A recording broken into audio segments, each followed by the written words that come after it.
Thank you very much, Mr. Speaker. I must say that it is with sadness that I stand here today and where the NDP has to put forward this motion. The situation around foreign interference is real. It is happening, is impacting Canadian society, and is impacting all of us. It is damaging to our democratic system. It is threatening to some Canadians who are very active in their fight for basic human rights and democracy. Yet despite all of this, the government does not see the importance of why, right at the outset, in looking into these matters, that there should have been a public inquiry. Instead, the Prime Minister decided himself that the appropriate path forward was to appoint a special rapporteur. Now here we are. The special rapporteur has tabled a report. And there are issues, lots of issues, with the report and with the entire process. So let me just say on the public record here what the NDP is calling for. Our motion calls for essentially 5 things. That the independent special rapporteur, the Right Honourable David Johnston, to step aside. That the government launch an independent public inquiry on election interference by foreign governments. That the commissioner of the public inquiry to be selected with unanimous agreement from the House leaders of all recognized parties, and for a report on the public inquiry to be tabled in the House before the next election. And to get going with this work, the NDP's motion also calls for the House to instruct PROC to report to the House on the terms of reference and a possible commissioner who could lead such a public inquiry. And this will allow for the greater pressure that needs to be put on the government in the coming weeks on the need of the inquiry, and to also set the stage that this work can be done and must be done.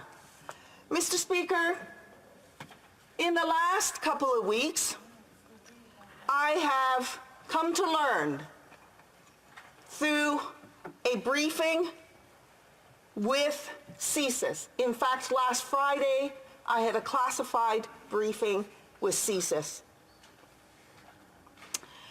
And I was briefed on foreign interference, of how I was subjected to it by the Chinese Communist Party. The briefing was very clear to say that I cannot disclose exactly how I was subjected to foreign interference, because that would put in jeopardy the important work the intelligence agency is doing, and that's something I obviously would not want to jeopardize. And so to that end, I'm not able to share, and I'm not at liberty to share with exactly what is happening, how it is happening, with regard to my being targeted. However, CSIS did make it clear that I am subject to foreign interference and will continue to be a target. Foreign interference is happening. It is happening whether you're someone who is in support of the Chinese Communist Party, or someone who's ambivalent about it, or someone who's opposed to their policies. You could be targeted and be subject to foreign interference. And what we also know is that this could happen prior to, during, an election, as well as any period outside of that. And we're seeing that unfold, Mr. Speaker. And for those of us who are outspoken and have concerns about basic human rights, the genocide of the Uyghurs who voted in support of the motion in this House, in that regard, the erosion of the basic law in Hong Kong, the imposition of the national security law, as examples, we need to be ever vigilant of attempts of foreign interference actors working to coerce, to co-opt, to reorient, to neutralize, or even to try and silence our voices. And coming out of this briefing, what is clear to me, Mr. Speaker, is that the fight for people whose human rights are being violated, who are being silenced and even threatened, is more important than ever. We must do everything we can to protect Canadians' charter rights, our fundamental right of freedoms, the freedom of expression, the freedom of the press, the freedom for peaceful assembly, the freedom of association, freedom of thought, freedom of beliefs, the very essence of what makes us whole as people, to enjoy those freedoms and to protect it for Canadians, but not just for Canadians, but for people across the globe. That is why we're here. That is the important work that is before us. And I'm here to say that despite threats of foreign interference, it will not deter me from fighting for those rights and fighting for the people who do not enjoy those rights.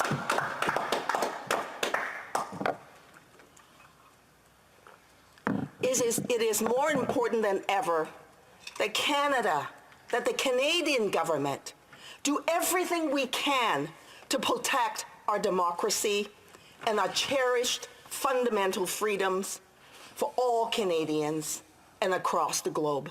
And for everyday Canadians who have families and loved ones in Hong Kong, in China, I want to send a clear message to them that I know that their fear is real, that the dangers that their families are faced with is real.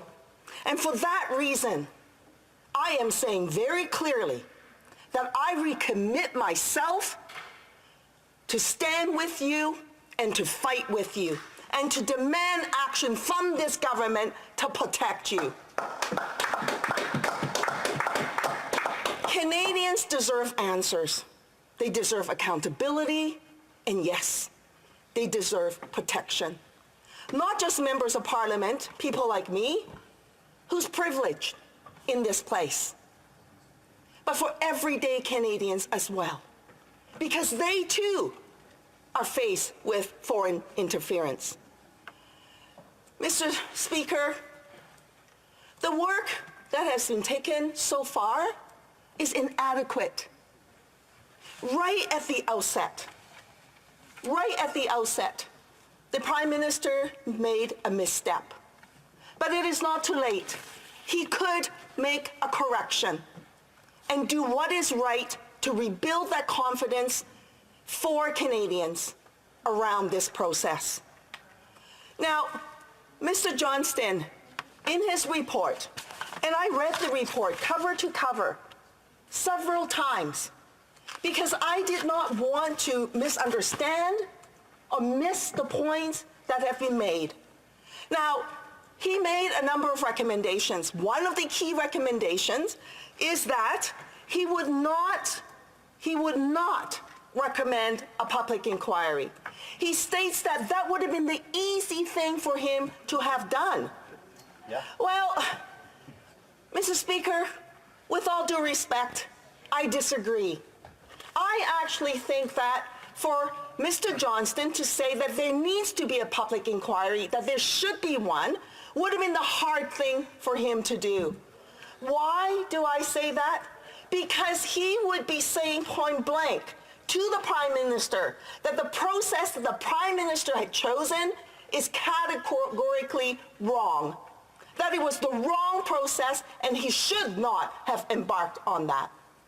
Moreover, it would have also indicated that Mr. Johnston himself perhaps should not have accepted that appointment.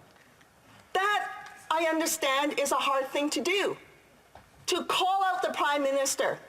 Now, we do it every day in this House. It is our job. But I guess when you're appointed by the Prime Minister to do a job, that is a much harder path to do, to say, I am sorry, this is the wrong path to go. And Mr. Johnston chose the easier way, to not call out the Prime Minister. And instead, he said that I will carry on this work. Even though he should have known, if he doesn't know by now, he definitely would know by now, that he does not enjoy the confidence of all members of this House. Mr. Johnston notes in his report about how important it is to undertake this work so that it's entirely nonpartisan, that we needed the cooperation of all members of the House. And I absolutely agree with that. In my previous speech, I pleaded with these members of the House to set aside partisan politics and to engage on the issue. In my previous speech, Mr. Speaker, in recognizing the importance of that, Mr. Johnston noted that in his report. But yet, we are in a situation where Mr. Johnston does not enjoy the full confidence of every member of this House for a variety of reasons, the latest of which is the discovery that his legal advisor made donations to the Liberal Party. That surely should have been flagged as Mr. Johnston was putting together his team. But it wasn't. It wasn't flagged. And then went on and to carry on with this work. The legal advisor was a key member of the team in reviewing the documents from CSIS. How could this be? That this went unnoticed, and now after the fact that this is on the public record, there's no further action to be taken. How is that even possible?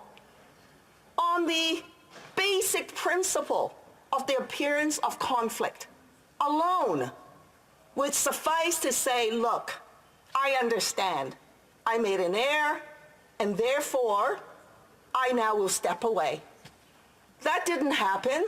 So now we're in this House, and the NDP's motion is calling for Mr. Johnston to step down. We have to do this work right. It is too important for us not to embark on a proper process, one that every Canadian has confidence in, one that is devoid of partisan politics. Mr. Johnston notes much of the information to which he and his team have reviewed through CSIS could not be disclosed because it would put in jeopardy national security. I understand that. I do. I had my briefing. I also was told there's much information that I cannot share. I understand not wanting to jeopardize national security. Absolutely. But precisely because of that, the person who is looking at these documents needs to be a person that everyone has to trust in. And I'm sorry to say, Mr. Johnston does not enjoy that confidence. That is a reality. No amount of talk will change that. No amount of pushing through to say we're not going to look backwards, we're now going to look forward and just sort of plow forward is going to change that fact. That is now a reality, and the truth is we must change the situation so that those facts are no longer relevant in moving forward. And that is why we have to have a public inquiry. I want to take a moment to also turn to another aspect of the work that Mr. Johnston has provided and stated in his report. On the question on who is reviewing the documents from the PMO's office, it was astounding to me. Now he noted the communication breakdown, the flaws within the system. It kind of took my breath a little away to say what a fiasco that whole process is, to be sure. But let me just touch on this. Mr. Johnston states, and I quote, "I found the narrative that the government failed to act is not a fair conclusion based on the facts." However, in his report, he does not explain why that is a fair conclusion. He's simply saying, trust me, it is a fair conclusion. Now, in the report, he cites the communication challenges. You have to ask the question, who set up those poor channel of communications? But except that it is the government themselves.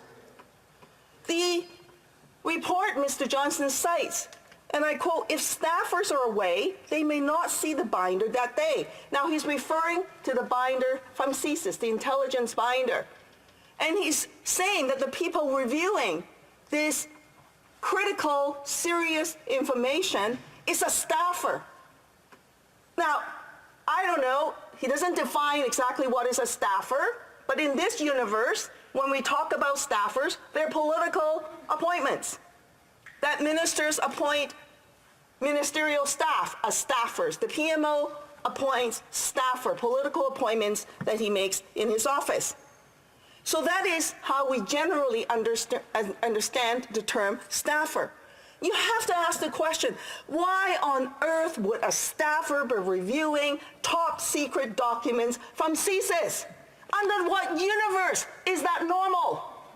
That is not normal. That is not okay. That does not take seriously the work of the intelligence agency.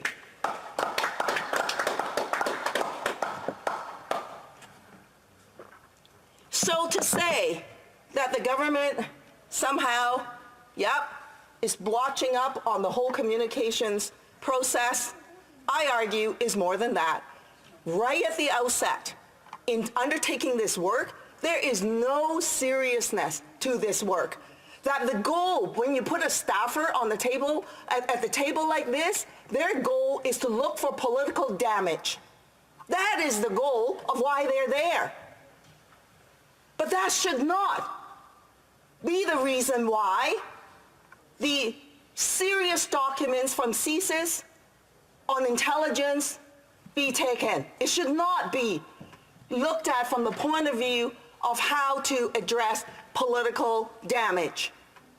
But it seems to me that's the approach. And that I have serious problems with. Mr. Speaker, the report goes to talk about the infamous leaked memo. The memo that was reported by Global News on February 8th, 2023. And in the report, it highlights it to say, national security officials warned the PM and his office more than a year before the 2019 federal election that Chinese agents were assisting Canadian candidates running for political offices. This is what was reported by the Globe and Mail, is cited as a heading in the report. The report then goes on to indicate that an early draft of the memorandum contains similar but not identical language to that quotation. That draft was significantly revised before the memorandum went to the Prime Minister. Now, I have to ask this question of the rapporteur. Did the rapporteur ask the key question? That is, who saw the memo, the draft memo? Who was the draft memo prepared for? Who changed it, and why? We don't have any answers to that. The report is silent completely on that. I think that's pertinent information, Mr. Speaker. Thank you, Madam Speaker. Madam Speaker, this isn't the first time that the NDP have disagreed with a process that David Johnston has been in, but it certainly is the first time that they participated in the Conservatives' conspiracy theories and antics to malign his character. Back in 2018, we were studying the debate commission, and David Johnston, who was leading that process, appeared before committee. I'd like to read a quote of what was said about David Johnston. Quote, "You are the gold standard of public service, and I can't imagine any position for which you wouldn't be eminently qualified to represent Canadians and bring that fairness and values, your integrity and your intelligence, your experience to bear. I have the highest regard for you, as does my caucus. And if at the end of the day you end up being the debates commissioner, we as a country would be well served." That was David Christopherson, a former NDP MP from Hamilton Centre. How is it, Madam Speaker, that the NDP can't set aside their partisan interests this time?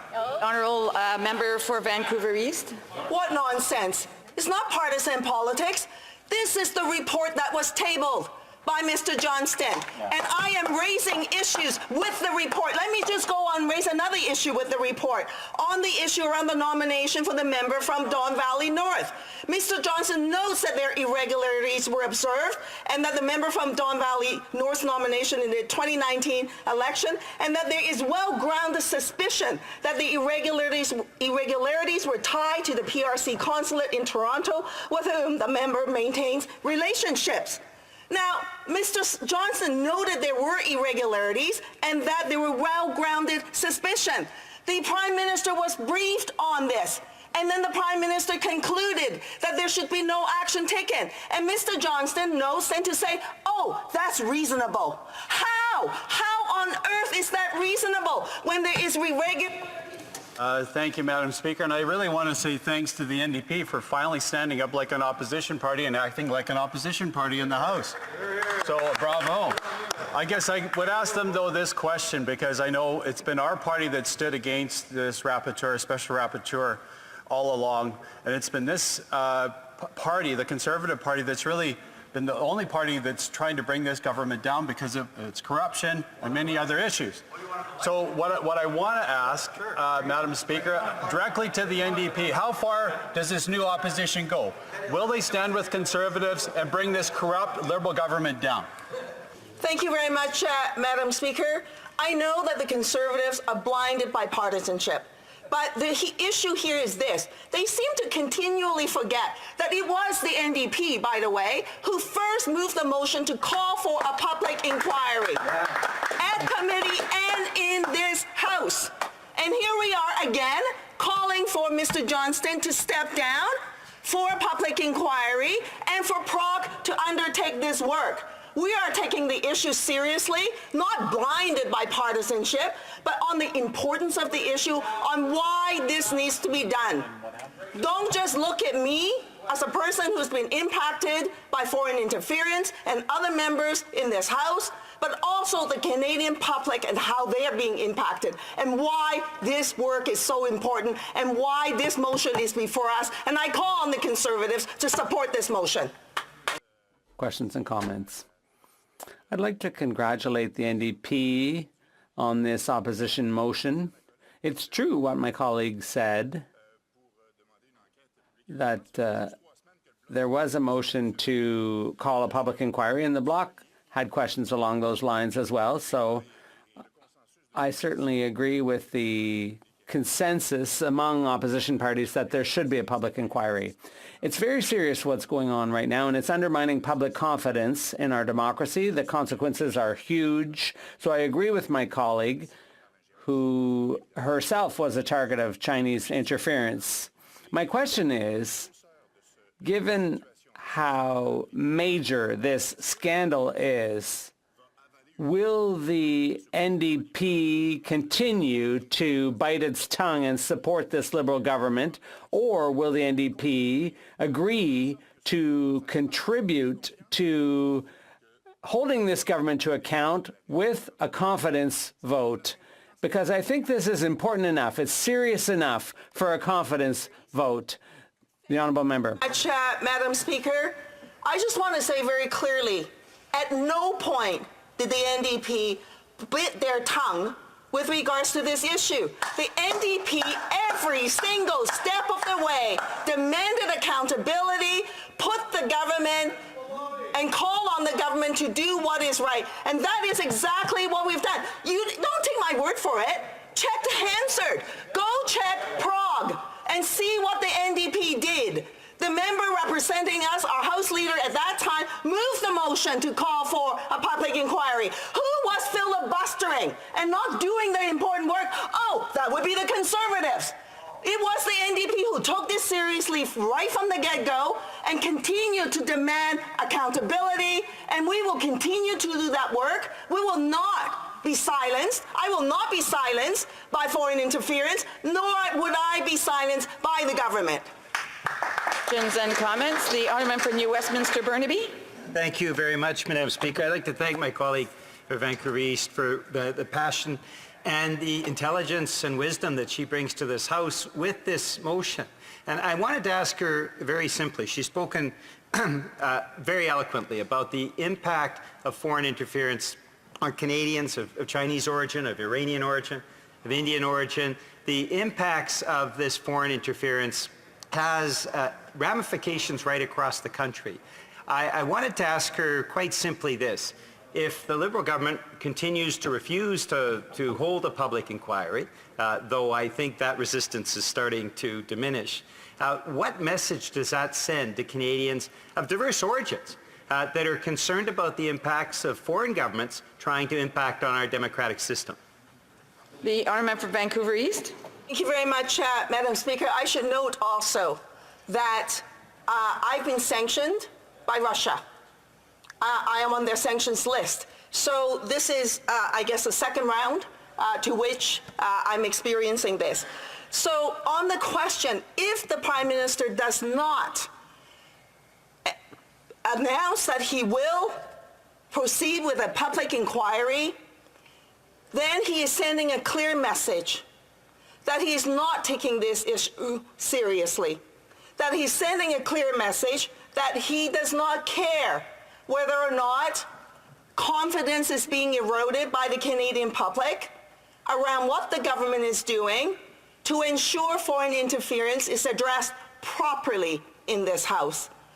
And the most concerning thing is this: for those Canadians, everyday Canadians who are being impacted by this, who are afraid to attend rallies, who are afraid to speak up, and there are people that is faced with that reality today, they will have nowhere to go, and that cannot be acceptable. I hope that the Prime Minister understands this and ensure that the confidence is rebuilt, and to say our democracy is too important to let his own personal reasons to not proceed with this work.